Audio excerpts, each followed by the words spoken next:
আউযু বিল্লাহি মিনাশ শাইতানির রাজিম। বিসমিল্লাহির রহমানির রহিম। আজ 16ই ডিসেম্বর, মঙ্গলবার, পয়লা পৌষ 1432 বঙ্গাব্দ এবং 24 জামাদুস সানি 1447 হিজরি। সম্মানিত ভিউয়ার্স, আসসালামু আলাইকুম ওয়া রাহমাতুল্লাহ।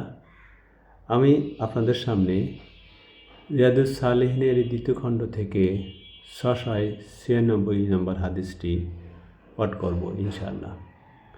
হযরত আবু যর রাদিয়াল্লাহু আনহু থেকে বর্ণিত, তিনি বলেন, রাসূলুল্লাহ সাল্লাল্লাহু আলাইহি সাল্লাম আমাকে বলেছেন, ভালো কাজের কোনোটাকেই তুচ্ছ মনে করবে না, যদিও তা তোমার ভাইয়ের সাথে হাসিমুখে সাক্ষাৎ হয়।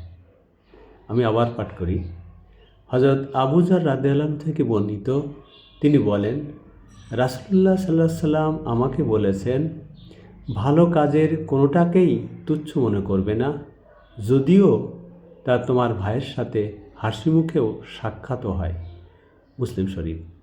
সম্মানিত দর্শক শ্রোতা, প্রত্যেক ভালো কাজেই প্রতিদান আল্লাহ তাআলা আমাদেরকে দিবেন, তা সে অনুপরমাণে হোক না কেন। সূরা জিলজালে এ সম্পর্কে বলা হয়েছে। মহান রাব্বুল আলামিন আমাদেরকে সুখ্যাতি থেকে যে কোনো বড় ভালো কাজ করার তৌফিক দান করুন, আমিন। চ্যানেলটি ভালো লাগলে সাবস্ক্রাইব করতে ভুলবেন না প্লিজ। ধন্যবাদ।